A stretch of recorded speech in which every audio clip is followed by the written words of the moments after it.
ಮುಂದಿನ ಸುದ್ದಿಯನ್ನು ಗಮನಿಸೋದಾದರೆ ಉಪರಾಷ್ಟ್ರಪತಿ ಜಗದೀಪ್ ಧನಕರ್ ರಾಜೀನಾಮೆ ಕೊಡಿಸಿದ್ದು ಯಾರು ಎನ್ನುವಂತಹ ಪ್ರಶ್ನೆಗಳು ಉದ್ಭವಗೊಂಡಿದೆ. ಆ 3 ಗಂಟೆ ದೆಹಲಿಯಲ್ಲಿ ಆಗಿದ್ದೇನು?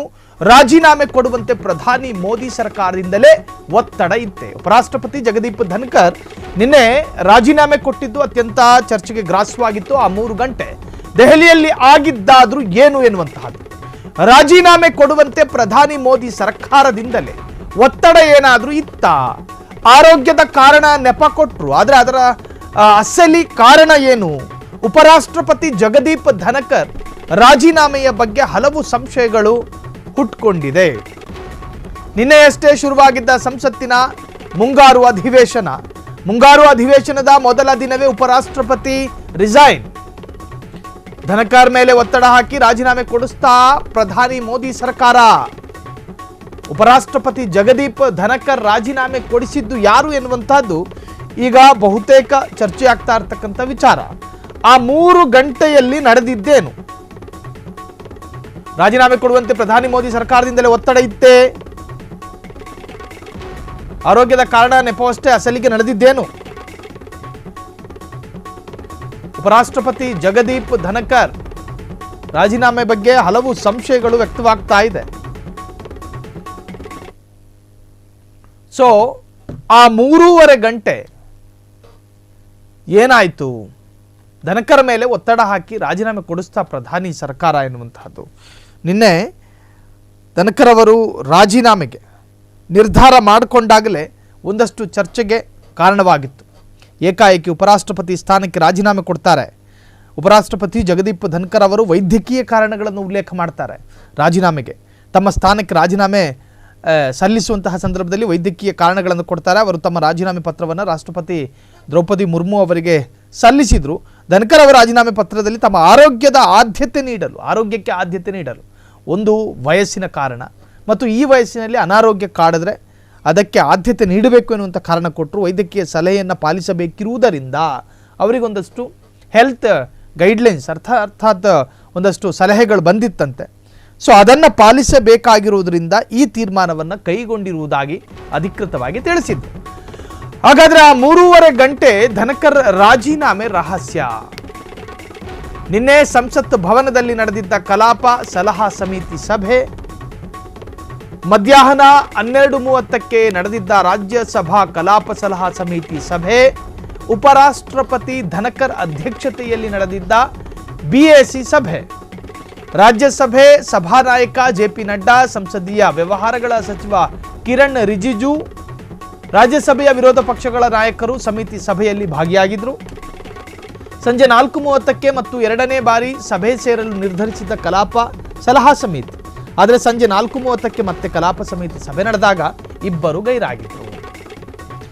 ರಾಜ್ಯಸಭೆಯಲ್ಲಿ ಸಭಾನಾಯಕ ಕೇಂದ್ರ ಸಚಿವ JP ನಡ್ಡಾ ಗೈರಾದರು.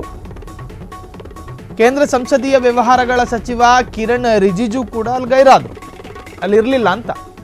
ಈ ಮೂಲಕ ಕಲಾಪ ಸಮಿತಿ ಸಭೆಗೆ ಸ್ವತಃ ಮೋದಿ ಸರ್ಕಾರವೇ ಗೈರಾಯಿತು. ಮಧ್ಯಾಹ್ನ 1 ಗಂಟೆಯಿಂದ ಸಂಜೆ 4:30 ನಡುವೆ ಏನೋ ನಡೆದಿದೆ. ಉಪರಾಷ್ಟ್ರಪತಿಗಳ ಆರೋಗ್ಯದಲ್ಲಿ ಏನೂ ವ್ಯತ್ಯಾಸ ಕಂಡು ಬಂದಿರಲಿಲ್ಲ. ಉಪರಾಷ್ಟ್ರಪತಿ ಧನಕರ್ ನಿನ್ನೆ ಜಾಲಿಯಾಗಿಯೇ ಇದ್ರು. ಎಲ್ಲ ತರಹದಲ್ಲಿಯೂ ಕೂಡ ಅವರು ಹ್ಯಾಪಿ ಮೂಡ್ನಲ್ಲೇ ಇದ್ರು. ಕಾಂಗ್ರೆಸ್ ನಾಯಕ ರಾಜ್ಯಸಭಾ ಸಂಸದ ಜಯರಾಮ್ ರಮೇಶ್ ರಿಯಾಕ್ಟ್ ಮಾಡಿದ್ದಾರೆ. ಆ 3.5 ಗಂಟೆ ಧನಕರ್ ರಾಜೀನಾಮೆ ರಹಸ್ಯ. ಉಪರಾಷ್ಟ್ರಪತಿ ಧನಕರ್ ಅವರು ಒಬ್ಬ ಮನುಷ್ಯ, ಎಲ್ಲ ತರಹದಲ್ಲೂ ಚೆನ್ನಾಗಿದ್ದು ರಾಜೀನಾಮೆಯನ್ನು ಕೊಡ್ತಾರೆ. ಅದು ಕೂಡ ವೈಸ್ ಪ್ರೆಸಿಡೆಂಟು, ಉಪರಾಷ್ಟ್ರಪತಿಯವರು. ಉಪರಾಷ್ಟ್ರಪತಿಯ ಸ್ಥಾನಕ್ಕೆ ಒಬ್ಬ ಮನುಷ್ಯ ಏಕಾಏಕಿ ರಾಜೀನಾಮೆಯನ್ನು ಕೊಡಬೇಕು ಅನ್ನುವುದಾದರೆ ಅದರ ಹಿಂದೆ ಅದರದೇ ಆದ ಪ್ರಬಲ ಮತ್ತು ದೈತ್ಯ ಕಾರಣಗಳಲ್ಲದೆ ಒಂದು ಸಣ್ಣ ಆರೋಗ್ಯ ಕಾರಣವನ್ನು ಇಟ್ಟುಕೊಂಡು ಕೊಡೋದಕ್ಕೆ ಸಾಧ್ಯನೇ ಇಲ್ಲ. ಒಂದು ಕಡೆ ಈ ಉಪರಾಷ್ಟ್ರಪತಿಯ ರಾಜೀನಾಮೆ ಎಲ್ಲ ತರಹದ ರಾಜಕೀಯ ಮಜಲುಗಳಲ್ಲೂ ಕೂಡ ಚರ್ಚೆ ಆಗ್ತಾ ಇದೆ. ಮೋದಿ ಸಚಿವ ಸಂಪುಟದ ಒತ್ತಡ ಇತ್ತ, ನರೇಂದ್ರ ಮೋದಿ ಸರ್ಕಾರದ ಒತ್ತಡ ಇತ್ತ ಉಪರಾಷ್ಟ್ರಪತಿಗೆ. ಉಪರಾಷ್ಟ್ರಪತಿ ಧನಕರ್ ದಿಢೀರ್ ರಾಜೀನಾಮೆ ಕೊಟ್ಟಿದ್ದು ಯಾಕೆ?